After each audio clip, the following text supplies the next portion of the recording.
Shalom, selamat pagi saudara-saudara yang dikasihi Tuhan. Kembali pada pagi hari ini kita akan membaca firman Tuhan bersama-sama di dalam kitab Kejadian. Namun sebelumnya, mari kita berdoa. Tuhan Yesus, Tuhan Allah Bapa kami yang kami sembah dan kami muliakan, terima kasih untuk hari ini. Kami menaikkan ucapan syukur kami. Terima kasih kami untuk kasih kemurahan Tuhan yang tidak pernah berhenti di dalam kehidupan kami. Hingga saat ini, pagi ini kami bangun dengan sehat, sukacita karena anugerah Tuhan. Terima kasih untuk perlindungan-Mu sepanjang malam yang telah kami lalui. Pagi hari ini kami akan membaca firman Tuhan. Urapi setiap kami, berikan hikmat-Mu kepada kami Tuhan, untuk kami mengerti kehendak Tuhan di dalam kehidupan kami, dan kami boleh melalui hari kami bersama dengan Tuhan. Ampuni segala dosa dan kesalahan kami. Terima kasih Tuhan Yesus. Kami naikkan doa ucapan syukur kami pagi hari ini di dalam nama Tuhan Yesus. Haleluya. Amin. Kejadian 26. Ishak di negeri orang Filistin. Maka timbullah kelaparan di negeri itu. Ini bukan kelaparan yang pertama yang telah terjadi dalam zaman Abraham. Sebab itu Ishak pergi ke Gerar kepada Abimelek, raja orang Filistin itu. Lalu Tuhan menampakkan diri kepadanya serta berfirman, "Janganlah pergi ke Mesir, diamlah di negeri yang akan kukatakan kepadamu. Tinggallah di negeri ini sebagai orang asing, maka aku akan menyertai engkau dan akan memberkati engkau, serta kepadamulah dan kepada keturunanmu akan kuberikan seluruh negeri ini, dan aku akan menepati sumpah yang telah kuikrarkan kepada Abraham ayahmu. Aku akan membuat banyak keturunanmu seperti bintang di langit. Aku akan memberikan kepada keturunanmu seluruh negeri ini, dan oleh keturunanmu semua bangsa di bumi akan mendapat berkat, karena Abraham telah mendengarkan firman-Ku dan memelihara kewajibannya kepadaku, yaitu segala perintah, ketetapan, dan hukum-Ku." Jadi tinggallah Ishak di Gerar.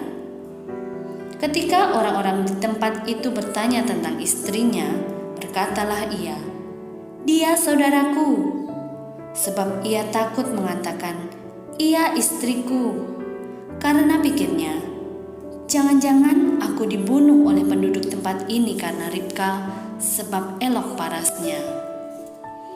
Setelah beberapa lama ia ada di sana, pada suatu kali menjenguklah Abimelek, raja orang Filistin itu dari jendela. Maka dilihatnya Ishak sedang bercumbu-cumbuan dengan Ribka istrinya. Lalu Abimelek memanggil Ishak dan berkata, "Sesungguhnya dia istrimu, masakan engkau berkata, 'Dia saudaraku'?"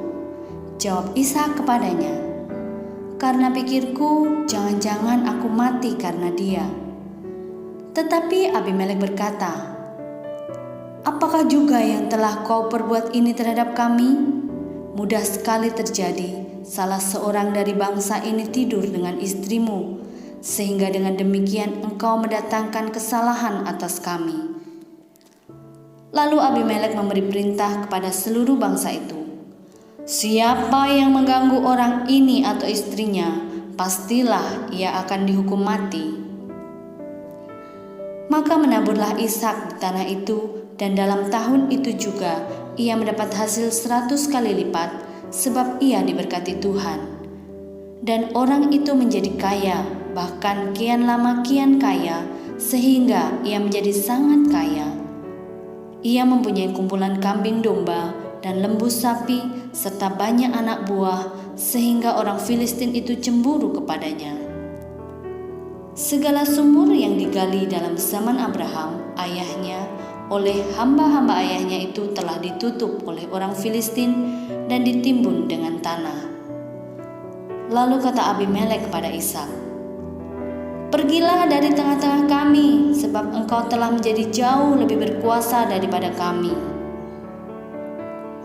Jadi pergilah Ishak dari situ dan berkemahlah ia di lembah Gerar, dan ia menetap di situ.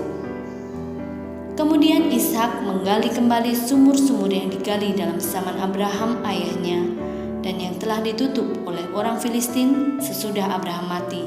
Disebutkannya lah nama-nama sumur-sumur itu menurut nama-nama yang telah diberikan oleh ayahnya. Ketika hamba-hamba Ishak menggali di lembah itu, mereka mendapati di situ mata air yang berbual-bual airnya. Lalu bertengkarlah para gembala Gerar dengan para gembala Ishak. Kata mereka, "Air ini kepunyaan kami." Dan Ishak menamai sumur itu Esek karena mereka bertengkar dengan dia di sana. Kemudian mereka menggali sumur lain dan mereka bertengkar juga tentang itu. Maka Ishak menamai sumur itu Sitna. Ia pindah dari situ dan menggali sumur yang lain lagi, tetapi tentang sumur ini mereka tidak bertengkar. Sumur ini dinamainya Rehobot, dan ia berkata, "Sekarang Tuhan telah memberikan kelonggaran kepada kita, sehingga kita dapat beranak cucu di negeri ini." Dari situ ia pergi ke Beersheba. Lalu pada malam itu Tuhan menampakkan diri kepadanya serta berfirman, "Akulah Allah ayahmu Abraham. Janganlah takut, sebab aku menyertai engkau. Aku akan memberkati engkau dan membuat banyak keturunanmu karena Abraham hambaku itu." Sesudah itu, Ishak mendirikan mezbah di situ dan memanggil nama Tuhan. Ia memasang kemahnya di situ, lalu hamba-hambanya menggali sumur di situ. Datanglah Abimelek dari Gerar mendapatkannya, bersama-sama dengan Ahuzat sahabatnya dan Pikol kepala pasukannya. Tetapi kata Ishak kepada mereka, "Mengapa kamu datang mendapatkan aku? Bukankah kamu benci kepadaku dan telah menyuruh aku keluar dari tanahmu?" Jawab mereka, "Kami telah melihat sendiri bahwa Tuhan menyertai engkau. Sebab itu kami berkata, baiklah kita mengadakan sumpah setia antara kami dan engkau, dan baiklah kami mengikat perjanjian dengan engkau, bahwa engkau tidak akan berbuat jahat kepada kami, seperti kami tidak mengganggu engkau, dan seperti kami semata-mata berbuat baik kepadamu, dan membiarkan engkau pergi dengan damai. Bukankah engkau sekarang yang diberkati Tuhan?" Kemudian Ishak mengadakan perjamuan bagi mereka, lalu mereka makan dan minum. Keesokan harinya, pagi-pagi, bersumpah-sumpahanlah mereka. Kemudian Ishak melepas mereka, dan mereka meninggalkan dia dengan damai.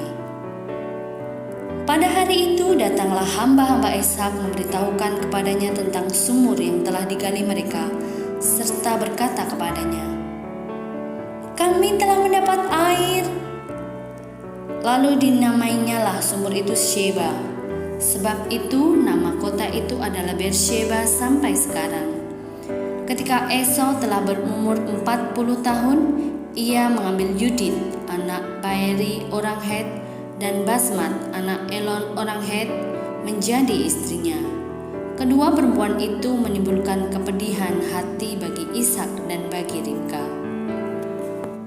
Demikian pembacaan firman Tuhan pada pagi hari ini. Sampai bertemu esok hari. Terima kasih. Tuhan Yesus memberkati.